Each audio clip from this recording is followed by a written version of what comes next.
बहुत लोगों के मन में ये जानने की जिज्ञासा रहती है कि हम बारंबार जिस पश्चिमामनाय तंत्र का उल्लेख करते हैं वो वस्तुतः क्या है। भारतीय सनातन शास्त्र में आमनाय शब्द बड़ा व्यापक है। इस शब्द की व्याप्ति वेद, तंत्र और सिद्धांत तीनों दृष्टि से प्राप्त होती है। सामान्यतया आमनाय शब्द का प्रयोग आप लोग शांकर पीठों के व्यवस्थापन के अंतर्गत सुनते होंगे कि पूर्वामनाय, पश्चिमामनाय, उत्तरामनाय, दक्षिणामनाय, इस प्रकार से आमनाय शब्द का परिचय आप सबों को प्राप्त होता होगा। लेकिन तंत्रों में आमनाय शब्द 50 अर्थों में प्रयुक्त है।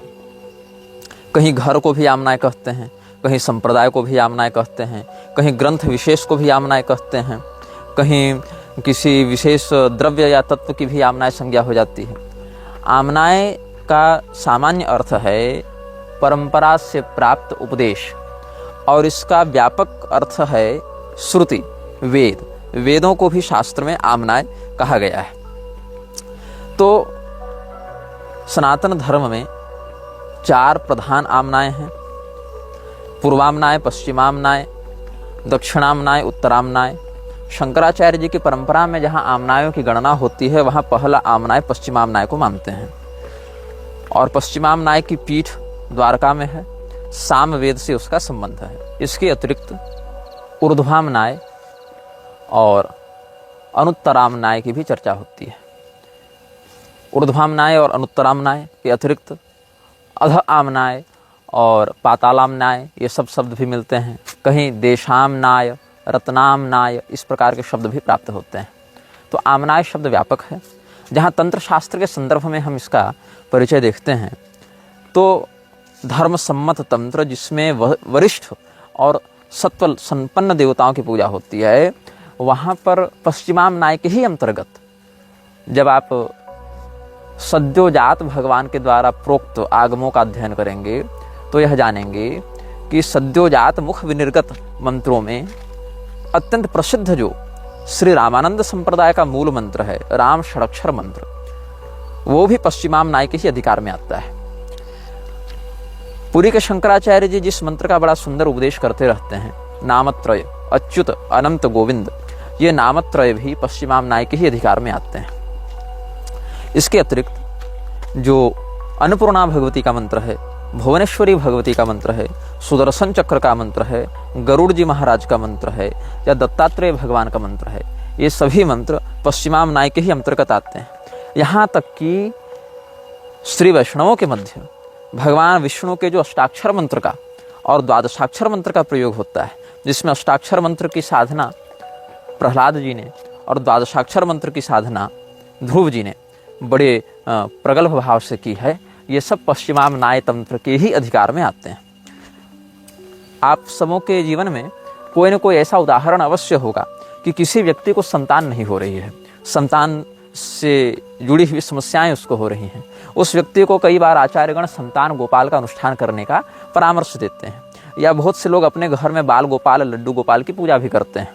तो ये बाल गोपाल का मंत्र, संतान गोपाल का मंत्र, ये सब भी पश्चिमामनाय तंत्र के ही अधिकार में आते हैं। तो आमनाय शब्द का एक सामान्य वर्णगत अर्थ हम आपको बताएंगे। कुलार्णव तंत्र में भगवान महादेव ने इसका निरुक्त स्पष्ट किया है। आदित्वात् सर्वमार्गाणाम मनोल्लास प्रवर्धनात् यज्ञादि धर्म हेतुत्वाद आमनाय इति कीर्तितः। आमनाय का अर्थ क्या है? आमनाय कहते किसको हैं? सभी धर्म मार्गों का जो आदि है, मन में जो उल्लास को बढ़ा दे, मनोल्लास को जो प्रवर्धित कर दे, और यज्ञ इत्यादि धर्म का जो हेतु है, तो जो आदि है समस्त धर्म का, तो आदि से आ हो गया, और मन में उल्लास भर दे तो मना हो गया, और यज्ञ इत्यादि धर्म के प्रति जो प्रेरित करे तो यह शब्द आ गया। तो आमनाय, इस प्रकार से इसका वर्ण स्पष्ट किया है भगवान महादेव ने। तो भगवान महादेव ने आगमों में यह भविष्यवाणी कर रखी है कि पश्चिमामनाय तंत्र के मंत्रों का प्रयोग करके लोग पैशाचिक शक्तियों को जगाएंगे और हिंदू धर्म को विलुप्त करने के लिए चक्रवर्ती राजाओं के समान पराक्रम का प्रदर्शन करते हुए सनातन धर्म को छीन करने का उपक्रम करेंगे। और जब पश्चिमामनाय तंत्र के मंत्रों का प्रयोग करके वो आक्रमण करेंगे तो उस समय उनको युद्ध में पराजित करना बड़ा कठिन हो जाएगा। इसमें भगवान महादेव एक भविष्यवाणी करते हैं। पश्चिमाम्नाय मंत्रास्तु प्रोक्तः पारस्य भाषया, फारसी इत्यादि भाषाओं में, फारसी में, अंग्रेजी, लैटिन, ये सब जो भाषाएं हैं, फिरंगी भाषा जिसको कहते हैं, उन सभी भाषाओं में ये सब मंत्र पाए जाएंगे। तो पश्चिमाम्नाय मंत्रास्तु प्रोक्तः पारस्य भाषया अष्टोत्तर शताशीतिर येषां संसाधनात् कलौ पंचखानाः सप्तमौरा नवशाः महाबलाः हिंदू धर्म प्रलोप्तारो जायन्ते चक्रवर्तिनः हीनं च दूषयत्येव हिन्दुरित्युच्यते प्रिये पूर्वाम्नाय 986 प्रकृतिताः फिरंग भाषया मंत्रास्तेषां संसाधनात् कलौ अधिपामण्डलानां च संग्रामे स्वपराजिताः इंद्रेजा 69 पंचलंड्रजाश्चापि भाविना। यहाँ पर यह बताया भगवान महादेव ने हिंदू कहते किसको हैं। ये सब श्लोक मेरु तंत्र के अधिकार में आते हैं। तो जो अपने अंदर की हीनता का नाश करे उसको हिंदू कहा जाता है, और हिंदू धर्म को विलुप्त करने के लिए ये सब पश्चिमाम्नाय तंत्र के मंत्रों की सिद्धि करके खान, शाह इत्यादि उपाधियों को धारण करने वाले गुरुंड, फिरंगी और ये सब मृक्ष इत्यादि प्रवर्तित हो जाएंगे। तो वृद्ध स्मृति में हिंदू शब्द की परिभाषा दी हुई है। वहां कहते हैं हिंसया दूयते यश्च सदाचारेषु तत्परः वेद गो प्रतिमा सेवी स हिंदू मुख शब्द भाग। जो व्यक्ति दूसरे को पीड़ा देने से, हिंसादिक वृत्ति से दूर रहे, सदाचार में तत्पर रहे, सदाचार परायण रहे, क्योंकि आचार प्रभुवो धर्म, यह भी मान्यता है शास्त्र में, और सदाचार से युक्त ऐसा व्यक्ति जो वैदिक मर्यादा में निष्ठा रखे, गो भक्ति, गो सेवा में निष्ठा रखे और प्रतिमा पूजन आदि में शास्त्र सम्मत मर्यादा के अनुसार निष्ठा रखे, उसी को हिंदू कहा जाता है। और हिंदू धर्म को विलुप्त करने के लिए पश्चिमाम्नाय तंत्र के मंत्रों का प्रयोग करके ये सब मृक्ष विस्तृत होंगे, युद्ध में अपराजित रहकर अपने आतंक को प्रसारित करेंगे। ये भगवान महादेव ने स्पष्ट किया है। तो पश्चिमाम्नाय तंत्र का वह भाग जो सत्व संपन्न है, जो दैवी संपदा के अंतर्गत आता है, उसमें तो श्री राम जी के, सीता जी के, अन्नपूर्णा जी के, सुदर्शन भगवान के और दत्तात्रेय भगवान के, संतान गोपाल के, बाल गोपाल के, सबके मंत्र आ जाते हैं। किंतु जो उसका तमोगुण वाला प्रारूप है, जो आसुरी संपदा से संबंधित है, वहां पर पिशाचों की पूजा होती है। और ये पिशाच कैसे दिखते हैं, इन पिशाचों का क्या स्वरूप है, इन पिशाचों को कैसे बुलाया जाता है, इनको सिद्ध करने वाले साधक को ये क्या क्या फल प्रदान करते हैं, इन सब विषयों में हम समयानुसार आगे के अनुभागों में चर्चा प्रस्तुत करेंगे। तो यह ध्यातव्य है कि इन सभी पिशाचों का वर्णन उन सभ्यताओं में ही प्राप्त होता है जिन जिन सभ्यताओं में इनके पूजक विद्यमान हैं। इसमें सबका वर्णन सनातन धर्म के वेद पुराण स्मृति में खोजोगे तो नहीं मिलेगा। जैसे ये श्री कामाख्या क्षेत्र में लोना चमारिन के नाम से बहुत से शाबर मंत्र असमिया बंगाली भाषा में भी प्रचलित हैं, लेकिन किसी वेद पुराण शास्त्र में वो नहीं मिलेंगे, क्योंकि आमनायांतर्गत हैं। आमनायांतर्गत मंत्र परंपरा से प्राप्त होते हैं। कई बार झारखंड में खूंटा बाबा की पूजा होती है, उनका नाम किस शास्त्र में मिलेगा? नहीं मिलेगा। उत्तराखंड में गोलू देवता की पूजा होती है, कहाँ उनका वर्णन मिलेगा? राजस्थान में गोगा वीर की पूजा होती है, कहाँ वर्णन मिलेगा?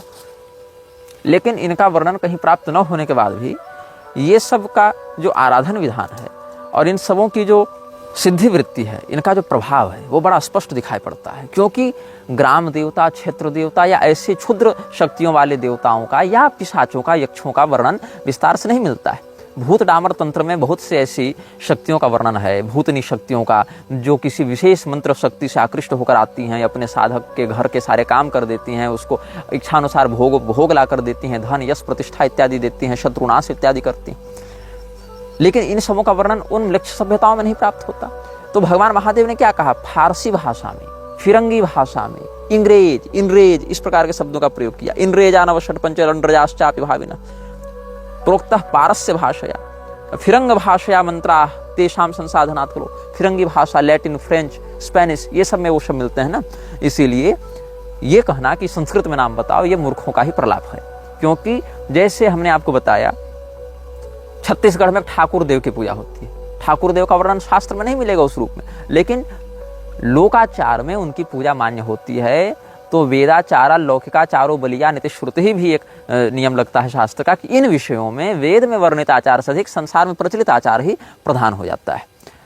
तो राजस्थान के गोगावीर हों, चाहे उत्तराखंड के गोलू देवता हों, चाहे असम की लोना चमारिन हो, चाहे उत्तर प्रदेश का कलवा वीर हो, या आपके मराठी सावर में बहुत सारे वीर की पूजा होती है, या छत्तीसगढ़ के ठाकुर देव हों, या केरल इत्यादि में कुट्टी चट्टन और पंजुरली इत्यादि हैं, या आप अन्य देशों में देखें तो इंडोनेशिया इत्यादि में जब उदयन वर्म देव का शासन था 11वीं-12वीं शताब्दी के आसपास, तो उसके पुत्र प्रभु एयरलंग के समय बदराबूही इत्यादि शक्तियों की पूजा की जाती थी। तो ये सब शक्तियाँ उन क्षेत्रीय शब्दों में, उन क्षेत्रीय भाषाओं में, उन साधकों के द्वारा बुलाई जाती रही हैं, जगाई जाती रही हैं। तो हिंदवाणी तंत्र के अंतर्गत जैसे यक्ष है, पिशाच है, भूत प्रेत होते हैं, वेताल है, चेटक है, राक्षस, ब्रह्म राक्षस, कृत्या, ग्रह, यक्ष, किन्नर, विद्याधर, छायावासिनी, नाग इत्यादि होते हैं। यही छायावासिनी को हिंदवाणी के अतिरिक्त अगर पीरवाणी तंत्र में देखेंगे तो वहाँ इसको हमजात कह देते हैं। ऐसे ही प्रेत, पिशाच इत्यादि को जिन्न, पीर इत्यादि कह देते हैं। विद्याधर इत्यादि की पीर संज्ञा हो जाती है, वहाँ पर भाषा बदल जाती है, लेकिन शक्तियों का जो सामंजस्य है वो वही रहता है। तो हम यहाँ पर ये आपको बताना चाह रहे हैं कि जिस भाषा में जो सभ्यताएं विकसित हुई हैं, उन भाषाओं में ही उसके मंत्र मिलते हैं, उन भाषाओं में ही उसका नामकरण किया जाता है, उन्हीं भाषाओं से संबंधित लोगों में उसकी व्याप्ति होती है। इसीलिए एक ही भाषा में पूरे विश्व को तौलना न संभव है, न अनिवार्य है। और महादेव जी ने भी फारसी भाषा, फिरंग भाषा इत्यादि में ये सब मंत्र प्राप्त होंगे, इनके नाम प्राप्त होंगे, ये संकेत करके इसी बात को पुष्ट किया है। तो पश्चिमामनाय में भी बहुत अधिक विभाग है। उसमें जो म्लेच्छ भाषाओं में मृक्षों के लिए जो पैशाचिक शक्तियों का आवाहन किया जाता है, जिन पिशाच नायकों का आवाहन किया जाता है, उनकी संख्या है 80,008। अब 80,008 पिशाचों का नाम बताना, उनका स्वरूप बताना, उनका यंत्र बताना, उनका मंत्र बताना, ये तो हमसे संभव नहीं है और आपके लिए भी जानना आवश्यक नहीं है। तो इसमें से कुछ प्रधान जिनका मृक्षराज के संगठन में अच्छा महत्व है और जिनको मृक्षराज के अनुयायी अच्छे से पूजते हैं, जिनसे लाभान्वित होते हैं, ऐसे पिशाचों का नाम, यंत्र, मंत्र, स्वरूप इत्यादि हम आपको धीरे धीरे करके बताने का प्रयास करेंगे। तो बहुत कुछ ऐसे साहित्य उपलब्ध हैं मृक्षराज के अनुयायियों के द्वारा लिखे हुए, प्रशिक्षित किए हुए, प्रवर्धित किए हुए। इसमें आर्स ग्रुप एक है।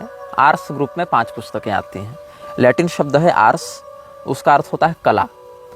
अब कला को आजकल आर्ट्स कहते हैं, ARTS, वहाँ टी नहीं है, केवल ARS है।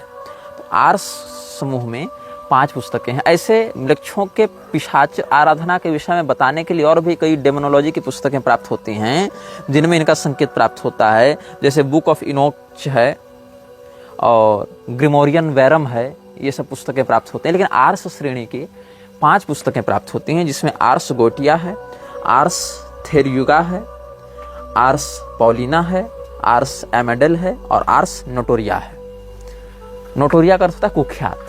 तो कुख्यात शक्तियों को बुलाने की कला है ना। इस प्रकार से अलग अलग पुस्तकों के नाम प्राप्त होते हैं।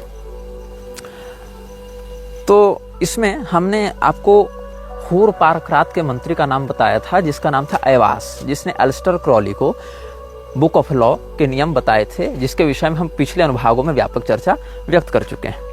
तो उसी एवास के विषय में एलिस्टर क्रॉली ने एक स्केच बनवाया था कि वो दिखता कैसा था। तो एलिस्टर क्रॉली ने एवास का जो चित्र बनवाया था, उस चित्र को हम आपको स्क्रीन पर डिस्प्ले करके दिखाएंगे, ताकि आप समझ सकें कि वो शक्ति कैसी दिखती है। उसका माथा उसकी ठुड्डी से लगभग 4 गुना अधिक बड़ा है।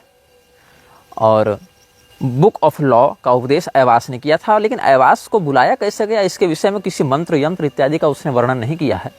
बस इतना ही कह दिया कि मैं मिस्र के सोए हुई शक्तियों को जगाने के लिए पिरामिड में जब रिसर्च कर रहा था, तब ये शक्ति अचानक से एक्टिवेट हुई और इसने मुझसे संपर्क किया और इसने मुझे अपने आराध्य के विषय में बताया और अपने पारंपरिक शक्तियों के विषय में अवगत कराया। तो इसमें एक गुप्त संस्था का नाम आता है, जो मृक्षराज के अंतर्गत काम करती थी। पहले तो नहीं करती थी, इसकी संस्थापना के समय तो वो मृक्षराज से नहीं जुड़ी हुई थी, लेकिन जब ऐसी शक्तियों की खोज में लोग निकलते हैं, शोधार्थी निकलते हैं और कनेक्शन बनता है, तो फिर मृक्षराज उनको अपने अधीन कर लेता है, अपने अनुकूल कर लेता है। तो एक इसमें संगठन की स्थापना हुई थी, जिसको कहते हैं रोसीक्रूसियन ऑर्डर। रोसीक्रूसियन का सामान्य अर्थ हो सकता है रोज और क्रॉस, गुलाब और क्रॉस दोनों से मिलकर बना हुआ है रोसीक्रूसियन ऑर्डर। और रोसीक्रूसियन ऑर्डर की जिसने स्थापना की थी, उसने बहुत गुप्त रूप से इसको रखा था। और वो जब मरा, उसको जब दफनाया गया, तो लगभग 1 शताब्दी तक उसके कब्र को कोई पहचान न पाया, कोई खोज न सका। तो गोल्डन डाउन इत्यादि के कुछ लोग बाद में जाकर वहाँ पर खोजते हैं। तो अपने जादू टोने को, काले जादू को, अपनी शैतानी पैशाचिक शक्तियों को छिपा कर ये लोग चलते थे। इसीलिए गुप्त संगठनों के मध्य इनको कहा जाता था द अनसीन यूनिवर्सिटी, मतलब एक ऐसा तंत्र का विश्वविद्यालय, काले जादू का विश्वविद्यालय जो अभी तक गुप्त है, जिसको किसी ने देखा नहीं।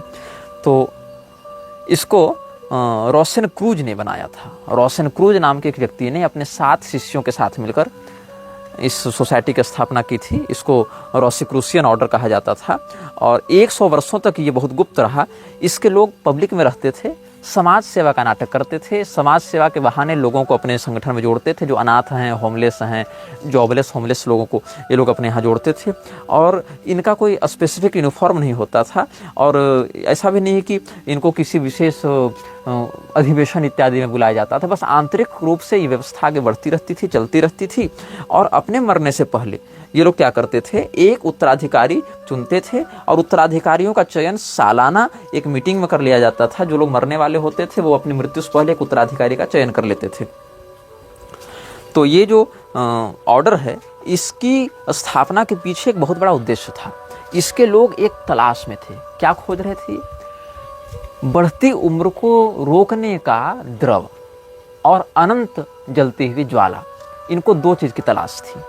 एक जो है, ये मानते थे कि a drug of unaging immortality and a flame which would never go out.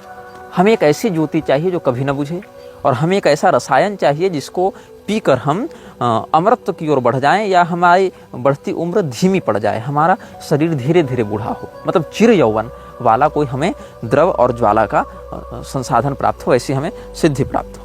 तो यही इनका जो लक्ष्य था रोसिक्रूसियन ऑर्डर का, वो मृक्षराज के अंतर्गत काम करने वाली बहुत सी गुप्त संस्थाओं में एक संस्था के अंतर्गत स्थान पाता है।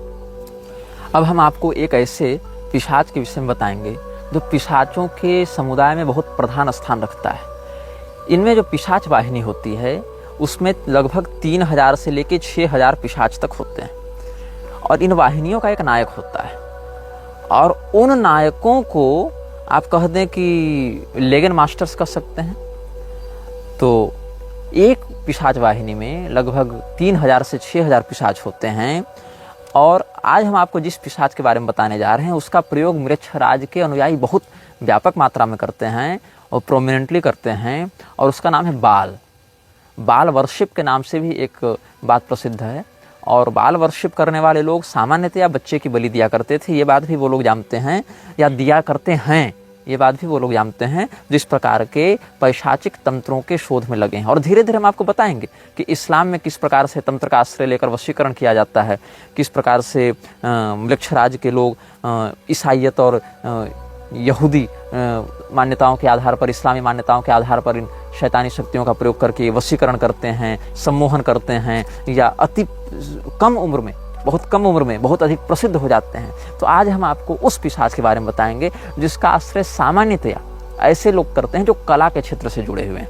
मृक्षराज के ऐसे अनुयायी जो संगीत के क्षेत्र से जुड़े हुए हैं, जो लोग पेंटिंग के क्षेत्र से जुड़े हुए हैं, या जो लोग फिल्म मेकिंग के क्षेत्र से जुड़े हुए हैं। तो ऐसे लोग बाल का प्रयोग आराधना में अधिक करते हैं। बाल मतलब उस पिशाच का प्रयोग करते हैं। तो कला के क्षेत्र में मॉडलिंग, फैशन, और जैसे एक संस्था है जो फैशन डिजाइनिंग करती है, उसका नाम है बैलेंसियागो। तो बैलेंसियागो संस्था जो है वो बाल के पैशाचिक शक्तियों का प्रयोग बहुत ज़्यादा करती है, अनौपचारिक रूप से। ये सब की घोषणा सार्वजनिक नहीं होती, ये सब के संकेत केवल सार्वजनिक किए जाते हैं, ऐसे चिन्ह देखने को मिलते हैं। तो बाल क्या करता है, अपने अनुयायियों को बाल का चित्र और बाल का यंत्र हम आपको इस चलचित्र में बीच बीच में डिस्प्ले करते रहेंगे कि बाल कैसा दिखता है। उसका जो स्वरूप है, जब वो प्रसन्न मुद्रा में आता है, सामान्यतया मतलब हिंसक नहीं होता है, तो वो एक सुनहरे बैल के रूप में दिखता है। और जब वो थोड़े सामान्य मुद्रा में रहता है, मतलब न प्रसन्न है, न हम उदास हैं, न क्रोधी हैं, न उत्साहित हैं, तो वह एक मनुष्य के रूप में दिखता है जो 8 फीट लंबा है, और उसके 3 मस्तक हैं। बीच का मस्तक मनुष्य का है, और उसका दायां मस्तक बिल्ली का है, और बायां मस्तक मेढक का है। इस प्रकार का उसका स्वरूप होता है। और जब वो किसी सामान्य मनुष्य के अंदर आविष्ट होता है तो जिस प्रकार का उस मनुष्य का हाव भाव और शारीरिक अभिव्यक्ति होती है उस प्रकार के स्वरूप में वह ढल जाता है। तो ये जो बाल है ये सामान्यतया व्यक्ति को अदृश्य होने की शक्ति अति शीघ्रता से देता है। जो इसका साधक होता है वो बाल की सिद्धि प्राप्त करके अपने आप को बहुत अधिक अदृश्य बना लेता है लोगों के लिए, शत्रुओं के लिए, ये भी इसमें है। और अपने से छोटे 66 पिशाच वाहिनियों का यह नायक होता है। और एक पिशाच वाहिनी में 3000 से लेकर 6000 पिशाच तक होते हैं। तो ये लगभग 66 वाहिनियों का स्वामी है अपनी चरम सीमा में, जब ये अपने तीनों मस्तकों से युक्त होता है तब। लेकिन जब ये अपने सामान्यतम प्रारूप में रहता है तो ये 6 वाहिनियों का नायक बना रहता है। और जब ये अपने चरमावस्था में होता है तो 66 वाहिनियों का नेतृत्व करता है, 66 पैशाचिक वाहिनियों का ये सरदार बन जाता है। तो बाल के उपासक किस दिन इसकी आराधना करते हैं, किस दिन इसको पुकारते हैं, किस दिन इससे अपनी शक्तियों को जगाते हैं, इस विषय में थोड़ा संकेत कर देंगे आपको हम। मैं पुनः चेतावनी देता हूँ, इसको प्रैक्टिस न करें, ये केवल जानकारी के लिए बताया जा रहा है। और इन शक्तियों से छेड़छाड़ करना खतरनाक है और अवांछित परिणामों को उत्पन्न कर सकता है। जिस समय सूर्य मेष राशि में प्रवेश करते हैं और चौथे अंश तक जाते हैं, 4 डिग्री तक जाते हैं, उस समय का 0 से लेकर 4 डिग्री सूर्य की मेष राशि में, उस समय बाल की शक्तियां बहुत अधिक जागृत रहती हैं, उससे संपर्क करना बहुत सरल होता है। आधुनिक कैलेंडर के अनुसार देखें तो लगभग 17, 18, 19 मार्च के आसपास ये योग हर साल पड़ता है।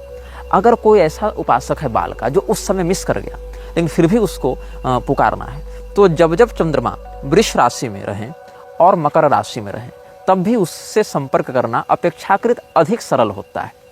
या तो सूर्य मेष राशि में 0 से 4 डिग्री तक रहें उस समय, या फिर अगर उस समय का मुहूर्त चूक गया व्यक्ति उपासक तो इस पिशाच नायक को बुलाने के लिए वृष राशि के चंद्रमा और मकर राशि के चंद्रमा का भी आश्रय लिया जाता है। पूर्व दिशा की ओर मुंह करके इसका आवाहन किया जाता है। अगर पूर्व दिशा की ओर कोई अवरोध हो तो विकल्प में दक्षिण दिशा का प्रयोग भी कर सकते हैं। और इसको बुलाने के लिए 6, 60, 66 या 666 की संख्या में मंत्र को पढ़ना होता है। जो व्यक्ति इसको सिद्ध कर चुका है वो बुलाने के लिए 6 बार पढ़ेगा और ये आ जाएगा। और नए साधक जो है वो 666 बार पढ़ेंगे, 666 बार पढ़ेंगे इसको बुलाने के लिए, तब ये आता है। तो इसको बुलाने के लिए अपने सामने एक हवन कुंड तैयार करके उसमें सोना, लोहा और कांसा, इन तीनों का हवन करना है आग जलाकर। कुछ मात्रा में सोना, कुछ मात्रा में लोहा और कुछ मात्रा में ब्रॉन्ज, ये तीनों उस अग्निकुंड में डालना है। और एक अगरबत्ती जलाई जाती है जिसके गंध से आकर्षित होता है। ये अगरबत्ती बनती किस चीज़ की है? Frank incense. एक पौधा होता है बोसलेविया नाम का, वो सुगंधित पौधा होता है, उससे एक प्रकार का गुग्गुल के समान सुगंधित द्रव निकलता है। तो उसी को जलाकर इसकी सुगंध से उसको आकर्षित किया जाता है। और अपने घर में जहाँ पर भी या बाहर में जहाँ पर भी ये प्रयोग किया जाता है, पीले रंग के, काले रंग के या लाल रंग के वस्त्रों का प्रयोग करके इसको बुलाया जाता है। अब इसको बुलाने के लिए जो बलिदान है, सेक्रीफाइस है, डेमोनिक सेक्रीफाइस कहते हैं, तो 3 चीज़ों की बलि इसको चढ़ती है। क्योंकि इसके 3 प्रकार के मस्तक हैं, एक मेढक का, एक मनुष्य का और एक बिल्ली का। तो मेढक, मनुष्य या बिल्ली, इन तीनों में से किसी एक का बलिदान देना है। तो जो लोग हाई ऑर्डर के हैं और जो लोग इसके वरिष्ठ उपासक हैं वो तो मनुष्य की बलि दे देते हैं, नरबलि दे देते हैं, ऐसे पैशाचिक साधक। लेकिन जिन लोगों के लिए नरबलि देना तात्कालिक रूप से संभव नहीं होता, वो बिल्ली का या मेढक का बलिदान करके उसके शव पर इसका आवाहन करके उसकी प्रतिष्ठा करते हैं और इससे अपने अभिष्ट को सिद्ध करते हैं। तो इसको बुलाने के लिए जब सूर्य मेष राशि में 0 से 4 डिग्री तक रहें तब पूर्व दिशा की ओर लाल कपड़े के वस्त्रों में बैठकर पूर्व दिशा की ओर मुँह करके अपने सामने हवन कुंड जलाकर और एक यंत्र बनाया जाता है। तो यंत्र जो है वो आपको संकेत के रूप में हम इस चलचित्र में स्क्रीन पर डिस्प्ले कर देंगे। और चूँकि ये 6 की संख्या वाला है तो 6 इसके सबसे कमज़ोर लिगन्स हैं, तो 6 बार मंत्र पढ़ा जाता है। और 66 इसके चरम लिगन्स हैं, चरम पैशाच सैनिक हैं, सेना नायक हैं, पैशाचिक वाहिनियाँ हैं, इसकी टुकड़ियाँ हैं उतनी, तो वो हो गया। और इसकी चरमावस्था में 666 बार इसके मंत्र को पढ़ा जाता है। तो सबसे पहले जो म्लेच्छराज का अनुयायी है वो बाल नामक पिशाच को बुलाने के लिए एक मंत्र पढ़ता है, जिससे ये इसकी खुद की सुरक्षा होती है। उसको कहते हैं याओ एल। याओ एल इसका उच्चारण 3 बार करता है, अपने शरीर का दिग्बंधन करता है। ये शरीर कीलन हो गया। फिर इशाल अशेलाह, इशाल अशेलाह, इस प्रकार से ये 3 बार कहता है। इससे इसका सुरक्षा चक्र और मजबूत हो जाता है। फिर अपने सामने एक लाल मोमबत्ती जलाकर, फर्न समझते होंगे, फर्न एक प्रकार का पौधा होता है, उसका होम देकर और उसी फर्न के साथ लोहा, तांबा, ब्रॉन्ज इत्यादि का हवन करके उसका छोटा छोटा टुकड़ा डालकर, और फिर जो बिल्ली है, मेढक है, या अगर हाई ऑर्डर का पैशाचिक साधक है, कोई बड़ा सोसाइटी होल्डर है, या बड़ा फ्रीमेसनरी व्यक्ति है, या इल्यूमिनाती का बड़ा अधिकारी है, तो वो मनुष्य की नरबली वहाँ पर देता है। जैसा कि टेरेसा वाले इंटरव्यू में जो इयान लिस्ली को बताया गया था कि वहाँ मनुष्यों की, बच्चों की बलि दी जाती थी, तो इस प्रकार से वो देकर और फिर उसको बुलाता है। और इसको बुलाने के लिए एक मंत्र पढ़ता है। जिस समय इन वस्तुओं की आहुति दी जाती है, उस समय प्रत्येक वस्तु को डालने के समय 3 बार कहा जाता है बाल रेक्स सैपियंटाओ, बाल रेक्स सैपियंटाओ, बाल रेक्स सैपियंटाओ, ऐसे 3 बार पढ़कर हर एक द्रव्य की आहुति दी जाती है। और इसका आवाहन करने के लिए परवेनियो, इस प्रकार से कह के इसको बुलाया जाता है। और इसको बुलाने के लिए जो इसका मंत्र है वो है एयर सकोरे ओंका बाल, एयर सकोरे ओंका बाल, एयर सकोरे ओंका बाल। इस प्रकार से अधिकाधिक उच्चारण विहित संख्या में करके इसको बुलाया जाता है। जब ये आता है तो हो सकता है कि ये अपने किसी भी रूप में प्रकट हो, या प्रकट बिना हुए आपके शरीर पर कंट्रोल करके आपके मुंह से ही संवाद करना आरंभ करे। मतलब एक बार आप बोलेंगे और फिर आप ही के मुंह से आपका कंट्रोल लेकर वो बोलेगा। और ये सामान्यतया अपने अनुयायियों को डराता नहीं है। ये पिशाच जब आता है तो सामान्यतया ये डराता नहीं है और अपने अनुयायियों को अदृश्य होने की शक्ति प्रदान करता है।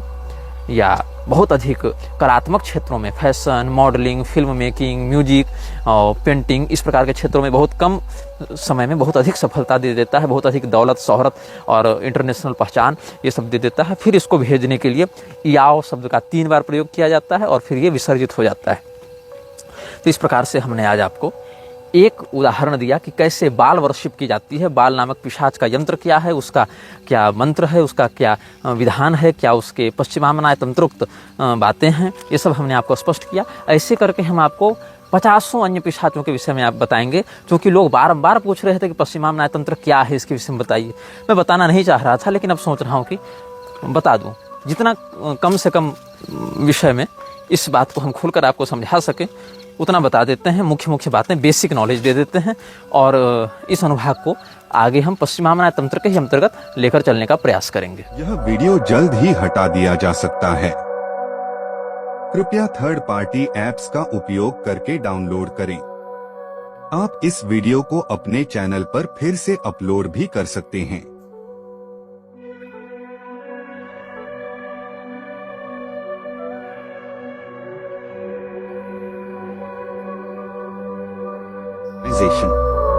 This video may get deleted soon. Please download using third-party apps. You may also re-upload this video on your channels. Thank you.